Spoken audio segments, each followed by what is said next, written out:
Karibu mtazamaji wa Simamia TV, kipindi ni mjadala na mimi ni Mwafrika na hapa niko na mchambuzi wetu Uncle G. Katika kipindi hiki amekuwa na mchambuzi bora kabisa ambapo huwa tunazungumzia mada mbalimbali upande wa siasa, uchumi na masuala ya kijamii huwa tunachambua.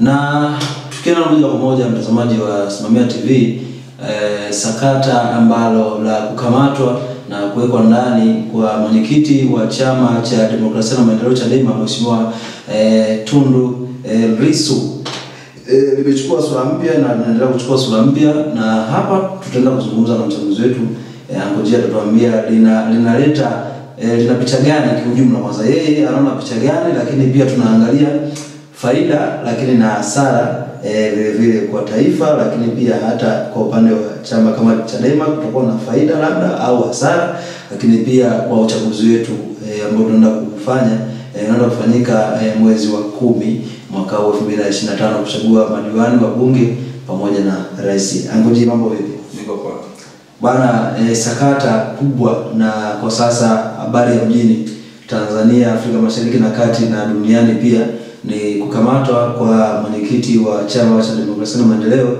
Tundu Lissu, na mpaka sasa yuko ndani, ambapo kwenye tarehe 20 bila shaka ndio anarudishwa tena mahakamani kusomewa mashtaka kwa kesi ambayo inamkabili ya uhaini na kesi zingine za uchochezi na zinginezo. Kwanza kwa upande wako hili sakata, wewe una maoni gani? Nashukuru sana. Kwanza nianzie kwenye issue ya Tundu Lissu mwenyewe kukamatwa. Pia kuangalia kwa nafasi alionayo ya mwenyekiti wa chama kikuu cha upinzani nchini Tanzania na jinsi ambavyo alikamatwa, of course ilifikirisha Watanzania na dunia kwa ujumla, kwa sababu alikamatwa akiwa katika mazingira ya mkutano ambapo pia ukiangalia jinsi alivyokamatwa alikuwa ni kama mtu ambaye tayari alishawahi kupewa taarifa kwamba anahitajika kituo cha polisi ama anahitajika kwenye ofisi yoyote ya kiserikali kufanywa mahojiano na anatumiwa kwa jambo fulani. Akakaidi, kwa sababu ukija kuangalia alikamatwa kinguvu, yani hawakutumia mfumo wa kawaida tu hata kumpa taarifa kwamba bwana unahitajika sehemu fulani kwa ajili ya mahojiano ya 1 2 3, isipokuwa ni moja kwa moja alimaliza mkutano hapo tayari polisi wamejaa eneo lile na tayari wanahitaji kumpeleka.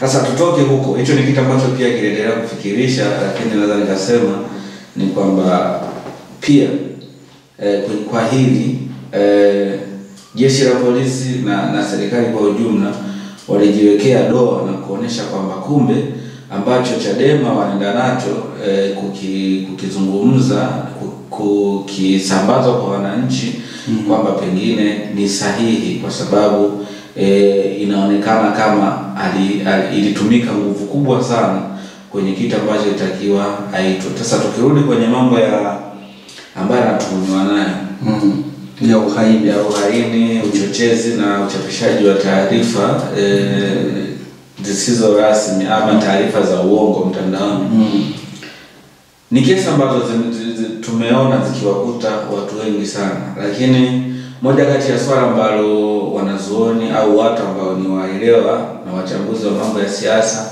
ama watu wenye elimu ya kisiasa ni kwamba kuna kitu ambacho mpaka sasa hivi wanajiuliza, kwa nini kwa miaka yote tangu vianzishwa vyama vya upinzani nchini Tanzania, kwa nini kesi hizi, tuhuma hizi kwa asilimia kubwa zinaonekana zikienda kwa watu ambao wanaonekana ni wa vyama vya upinzani ama ni wanaharakati pia, ambao ukija kwa nchi yetu ya Tanzania tunaona wanaweka kwenye kundi la wapinzani. Lakini tunachokiamini katika siasa na nchi ya kidemokrasia ni kwamba hoja inajibiwa kwa hoja.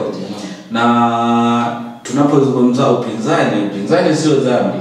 Na upinzani unatambulika kikatiba na sheria za nchi pia. Kwa hiyo tunapokuja kwenye issue ya upinzani tunakuja tunaona kwamba nchini Tanzania ukifuatilia data na hasa kipindi ambacho kinakuwa cha uchaguzi kama hiki. Ndicho kipindi ambacho tunaona mwanasiasa wa upinzani anaanza kaongea kauli fulani, moja kwa moja inatafsiriwa ni uchochezi, moja kwa moja inatafsiriwa ni kauli ambayo inachochea mambo mabaya katika jamii. Lakini ukiangalia kwa upande huo kuna watu ambao ni wa vyama ambao wako ndani ya chama tawala wanaongea kauli ambazo zinaleta taharuki katika taifa, lakini bado tunaona wanakuwa hawachukuliwi hatua. Tusiende mbali sana, labda tuangalie labda miaka ya nyuma, tuangalie tu kwenye mwaka huu. Amos Makalla alitoa kauli ambayo ukitafakari kwa akili ya kawaida ilitakiwa kamatwe, itakiwa hojiwe. Lakini sasa kuonekana kwamba Tundu Lissu kuna kauli alizoziongea zinazoonesha pengine labda kuna utata, na upande wa pili huku tunaona Makalla kuna kauli alizoongea za utata, halafu inakuja inaonekana nakamata Tundu Lissu, lakini Amos Makalla bado anaendelea kufanya siasa kama kawaida. Hiki ni kitu ambacho sasa ukija kwenye asasi za kiraia, ukija kwenye mataifa mbalimbali, kwa maana ya mataifa ambayo tunasemaga ni mataifa makubwa ambayo macho yao makubwa yanakuwa yanaangalia kwenye haya mataifa ya Afrika na mataifa mengine madogo, ni kwamba hiki kinaendelea kudhihirishia ulimwengu kwamba kumbe wanachokifanya Chadema ni sawa na natakiwa wafanye hivyo. Kwa hiyo zinafanyika nguvu kubwa kuweza kuzuia wanachokiongea ambacho ni cha ukweli. Kwa kitu ambacho kingefanyika kwa serikali ya Tanzania ni kwamba kwa sababu tayari wamesharuhusu vyama vyote vinapita mtaani na kunadi sera zao kuelekea uchaguzi mkuu wa 2025, ni kwamba walitakiwa kama ambavyo wamewaruhusu kwenda kufanya mikutano, wanatoa vibali vya kwenda kufanya mikutano, itakiwa waache wote kwa pamoja. Lakini inapoonekana kwamba kuna kauli zimetoka upande wa upinzani ama upande wa chama tawala, basi wote wapewe hukumu sawa. Lakini inapoonekana wamechukuliwa watu wa upinzani ndio wanaokamatwa, ndio wanaopelekwa mahakamani, ndio wanaofanya nini, hii inaleta picha ambayo sio nzuri, hasa kwa kipindi ambacho tunaelekea cha uchaguzi. Na kuja kuangalia sasa kuna ambacho kimetokea baada ya Tundu Lissu kukamatwa, cha chama cha Demokrasia na Maendeleo kususia kwenda kusaini kwenye maadili. Sasa vyama vingine tunaona vimeenda, lakini vyama vilivyoenda tena bado vimetoka na bado vinalalamikia kile ambacho kimefanyika. Lakini ukiangalia pia kwenye masuala ya kusaini kwenye kamati ya maadili kwa vyama vya siasa kuelekea uchaguzi mkuu, ni kwamba kinacholeta maswali mengi ni kwamba kwanza hiki kitu kimefanyika kwa kutokufuata zile sheria zenyewe ambazo zimewekwa, kwa sababu ni kwamba kwenye kanuni pale inatakiwa kwamba kusaini ile fomu ya maadili iwe ni kwamba tayari kwamba chama kiwe tayari kimeshateua mgombea au wagombea, kwa maana kwamba kiwe kimeshateua rais atakayegombea kwa mwaka huu, kiwe kimeshateua wabunge na madiwani watakaowakilisha. Na bado kwenye sheria pale ukienda ni kwamba inaruhusiwa pia kusaini kama sikosei ni siku moja kabla ya siku ya uchaguzi. Kukija kuangalia kwamba hiki kitu kimefanyika mapema sana. Hiyo michakato ukiachana CCM ambao tayari wameshampitisha mgombea wa rais, na bado wenyewe hawajafanya kwenye upande wa wagombea wa upinzani. Sasa unaendaje kusaini kitu ambacho kwanza kimewahishwa, na bado michakato inatakiwa kufanyika kabla ya kusaini hicho kitu bado hamjaifanya, na bunge halijavunjwa.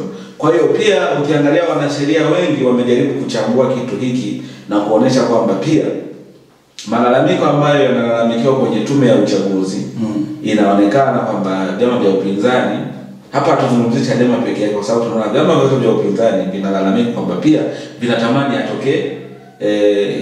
yatokee mabadiliko katika hiyo tume ya uchaguzi. Na sasa tume ya uchaguzi tayari imeshatangaza kwamba Chadema hawana haki ya kushiriki kwenye uchaguzi mkuu, na halikuwa Kanuni zinatungwa, maana kanuni zinatungwa kwa wadau wenyewe, wadau wa vyama, wadau wa vyama, na lazima watoe mapendekezo kama kuna mahali ni pabovu patengenezwe. Na ukirudi hapo tayari wameshatangaza kwamba Chadema haitokuwa na haki ya kushiriki. Na wakati haki ya kushiriki kwenye uchaguzi ni haki ambayo iko kwenye katiba. Na katiba ndiyo sheria mama. Haimaanishi kwamba hizi kanuni ndogo ndogo zina nguvu kubwa ya kuweza kuvunja katiba. Kwa hapa tunaona pia tume ya uchaguzi kuna mahali imejichanganya, lakini muda bado upo. Muda wa yale ambayo yanalalamikiwa, kwa sababu kiangalia hata vyama vilivyo sign tayari na vyenyewe vinasema vinatamani kuona mabadiliko ya jambo 1, 2, 3.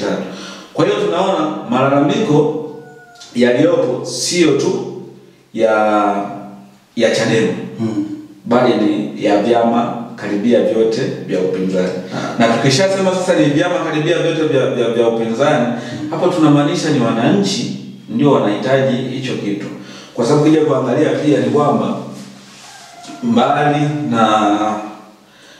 na kuhitaji mabadiliko haya, ni kwamba pia wananchi malengo yao makubwa ni kuona wanapata watu wanaowahitaji, kupata haki ya kuchagua wanaohitaji, sio kuteuliwa, mtu anapita bila kupingwa. Kwa sababu tumeona 2020 wabunge walipita bila kupingwa pamoja na madiwani.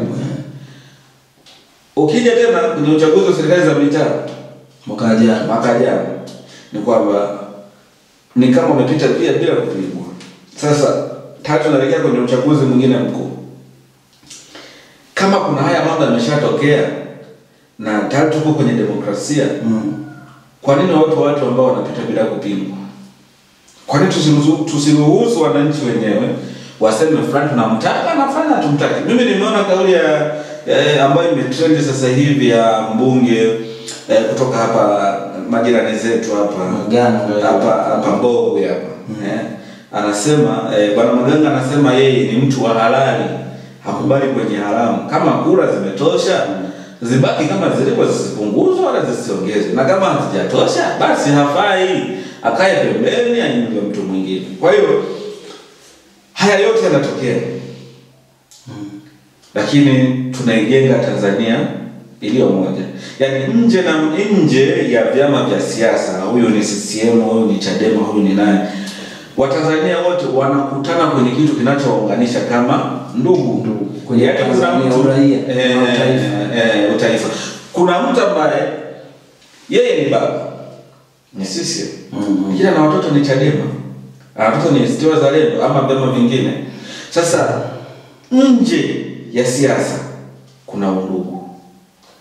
Sasa ni wakati sahihi wa serikali pamoja na tume ya uchaguzi kuangalia ni vitu gani ambavyo wananchi na vyama vya upinzani vinapigia kelele, viwekwe wazi. Kwa sababu Mwafrika, mimi huwa naamini kitu kimoja: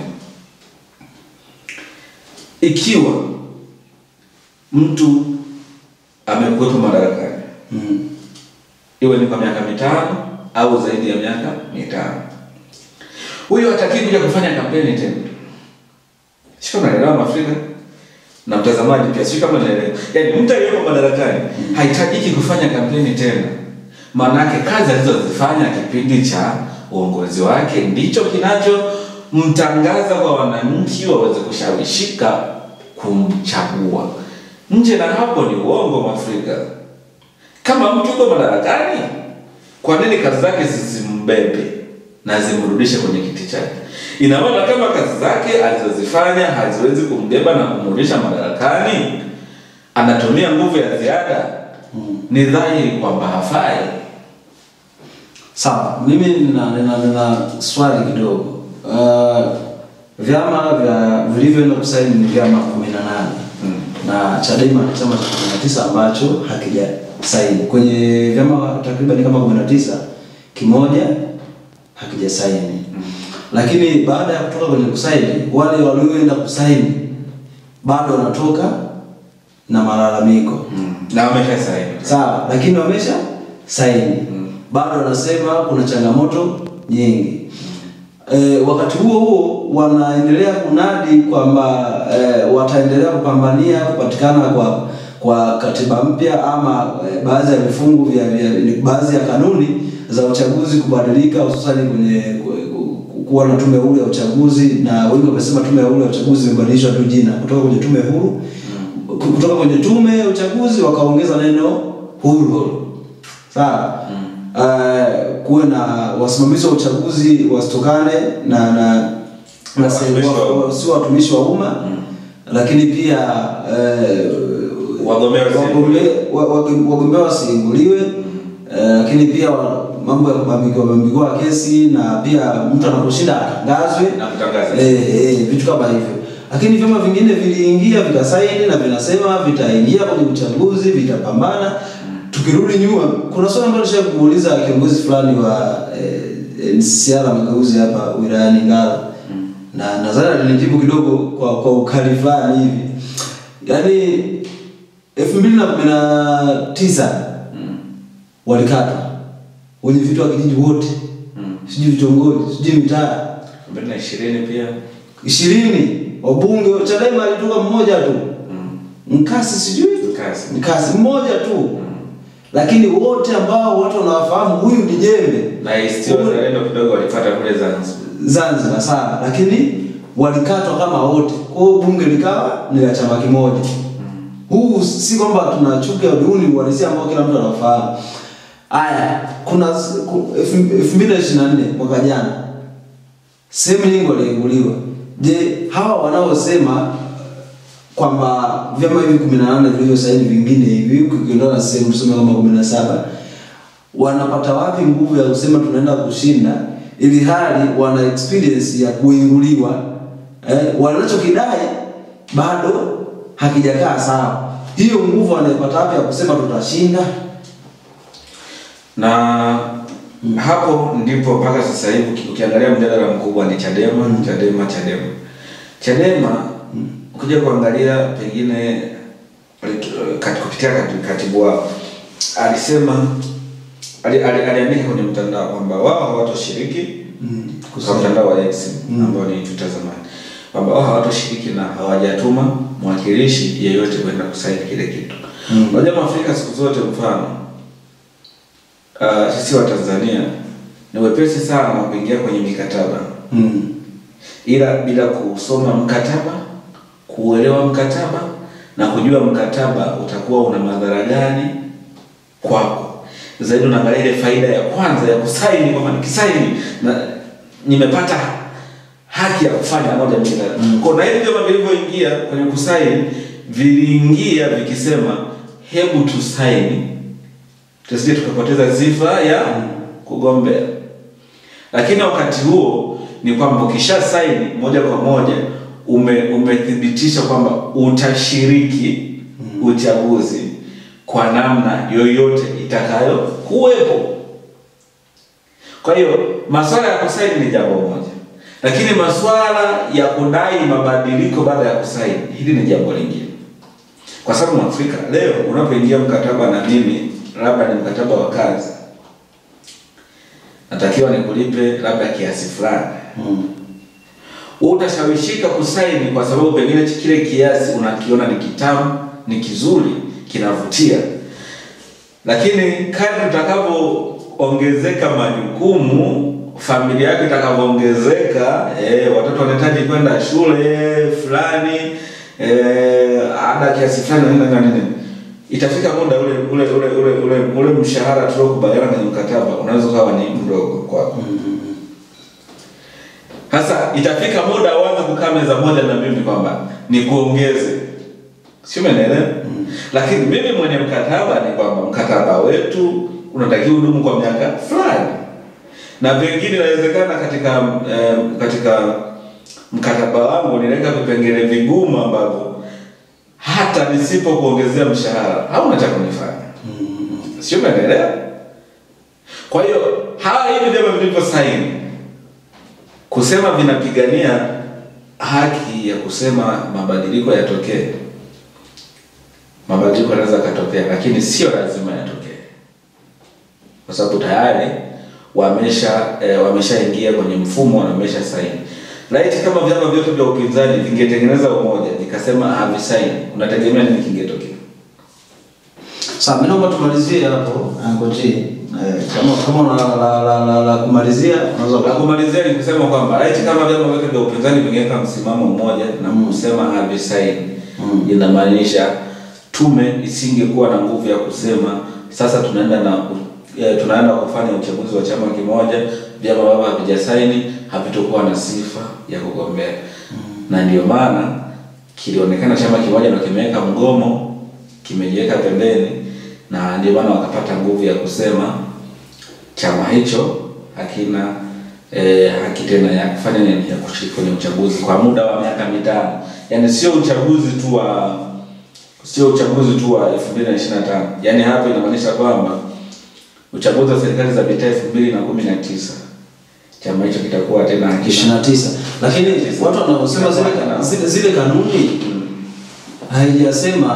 haijasema usipo saini, ukisaini utafanywa nini? Ukisaini utashiriki, imesema. Ila usipo saini haijasema utafanywa nini. Sasa huyo aliyezungumza mwenyekiti wa tume ya kusema wamefungiwa, yeye alitoa wapi? Hilo ndio swali ambalo wachambuzi wengi, wanasheria wengi wamejaribu kulizungumzia. Lakini kwa nini wasikiliza wanasheria wengi? Mimi sio mtaalamu wa sheria. Lakini wameonesha kama wana prove kwamba mwenyekiti ni kama ametumia nafasi yake ya kiti, hajatumia sheria na kanuni ambazo zimewekwa. Kwa hiyo hayo ni ya wanasheria. Mimi huko kwenye sheria sijabobea sana. Sasa mimi nikushukuru sana, nikushukuru Angoji, na mtazamaji, naamini kuna kitu umekipata hapo, na wewe pia una haki ya kuweka maoni yako hapo chini sehemu ya comments. Unaweza kutuandikia unazungumziaje sakata hili ambalo lipo kwa sasa, lakini pia kuelekea uchaguzi wa 2025 mwezi Oktoba.